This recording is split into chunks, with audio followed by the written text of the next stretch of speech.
Well, Chauncey, what were you most impressed by from your team tonight? What did you like what they did? Man, I just love the resolve. We've second out of back-to-backs, we've been pretty good this year. You know, it's always tough to play against teams when they don't have their best players. It's such a letdown. And I thought we seen a little bit of that early. We let them kind of get after us a little bit, and then we turned it up. I thought our second half defense was high level. And as we talked before the game, man, we just passing the ball. We did a lot of passing. We moving the ball. We moving bodies. I feel like we're just getting better. So it was a good game overall for us. Attacked the paint, got to the free throw line. Just thought it was a pretty good, well-rounded game for us. Chauncey, Go ahead. Pre-game again, talking about the passing. You've lamented more than a few times in the last couple of years of not having practice time, but it feels like over the last couple of weeks you've introduced a couple new sets, couple new looks, couple new wrinkles, and it's opened up some stuff for DA, some duck-ins for Bari, just little sprinklings of things. Are those little tweaks? Do you feel like that's opening some things up within the rest of the offense? That's maybe encouraging some additional flow, try to open things up and kind of show guys like, okay, if we get this, we get that one look, second look, the backside lob to DA, where you have multiple looks of him leaking out the back from Malk late, like those kind of situations. Yeah, we've had some time, to really kind of put some things together, and having a guy like DA who can put so much pressure on the rim, that's why I'm on him so much about speed rolling. You got to roll. And sometimes it's a sacrificial role. You don't get it all the time, but you actually collapse the defense so bad that you may end up getting a guy a corner three. We've been able to, when we have our unit, we're able to run plays and,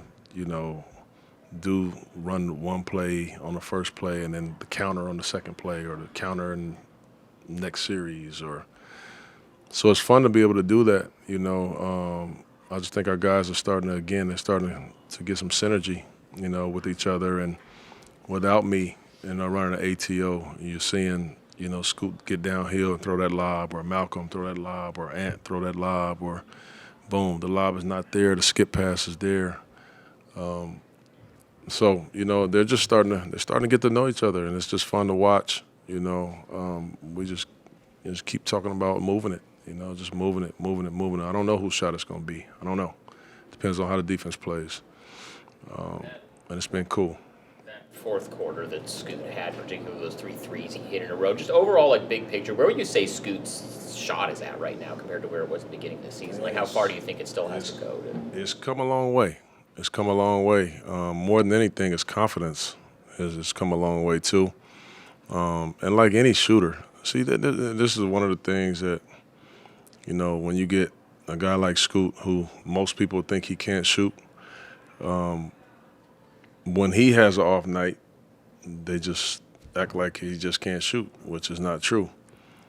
But there are great shooters in the league, the Steph Currys, and, Malcolm and Jeremy, just last night, both go 1 for 6. It's just, it was just a bad night. Scoot goes 1 for 6, it's like, oh, man, this kid can't. And it's just not right. It's not fair. The kid works on the shot all the time. People go under. I say, shoot it. And he's becoming a much better shooter. His confidence is there. I just want him to get his feet set, and be on balance. And I got no problem at all with it. Chauncey, what are you expecting for Wednesday? What do you think that's going to be like for you?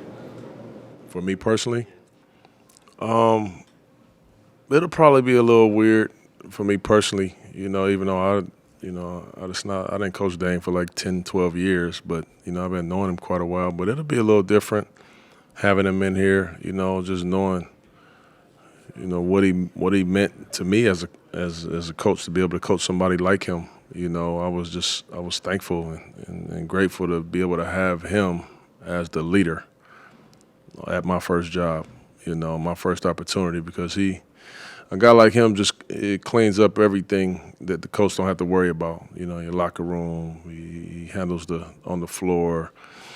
So he made it very easy for me.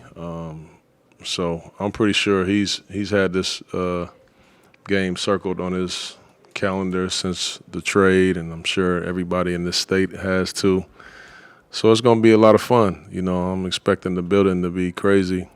I'm expecting everybody to be there and show Dame a lot of love as he deserves.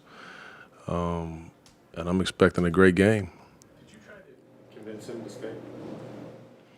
No, I didn't try to convince Dame to stay. You know, I always just wanted the best for Dame, and I didn't want to get in the way of that for my own selfish reasons.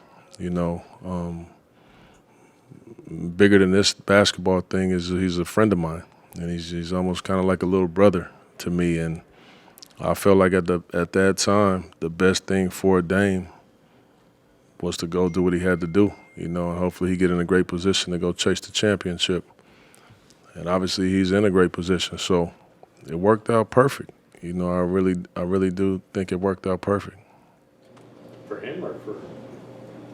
Well, for him, of course, for him. I mean, which is what it was all about. You know, he's and still at the end of his prime. You know, but those years go pretty quickly. You know, and I know that. So he'll be chasing it for a little while. You know, but obviously in the situation that we're in, you know, you don't want to see him in that type of spot where we're doing what we're doing and he's out there bumping and grinding and scrapping and clawing and getting 30s and 40s, and we can barely win those games. It's just a tough situation to be in for him, but he never complained about it. You know, he's just a soldier, man. He came to work and did the best he could every single time, and I respect that about him. What do you make of the stuff that's happened in Milwaukee over the last couple of weeks? Because obviously you've known Doc for a long time, I'm sure, but then also, you know, Griff was kind of in the same position that you were in when you first got here, you know, first-time head coach, still trying to find. Like, what did you make of that whole situation, just based on what you were able to see of it? Yeah, it's a lot, man. Obviously, I feel a little tough for Griff, you know, because I know how that is being a first-time coach, and I took over this, you know, team, and there weren't like championship aspirations. Maybe some fans thought that they were, you know, but not quite like having an MVP and having Dame and having won the championship not too long ago. It's a tough spot, you know, and I also know that when you first take over, you might be thinking one thing and it turns out it's another thing, but you might not realize that for a year or two. You know, there's some growth that has to happen. So I'm sure even right now he's probably saying, dang, I wish I would have, man, if I had a do-over, you know. And sometimes when you're in a highly pressured situation, you don't have that luxury, you know. But obviously they were very lucky, you know, once they got over that to have Doc right there. You know, Doc obviously has been a great coach, you know, has coached a lot of stars, coached a lot of egos, coached a lot of people. Has the respect, had the press. He got everything that you would want, you know, if you're chasing that at that time. So we'll see how it works out, but I hope they don't win their next game.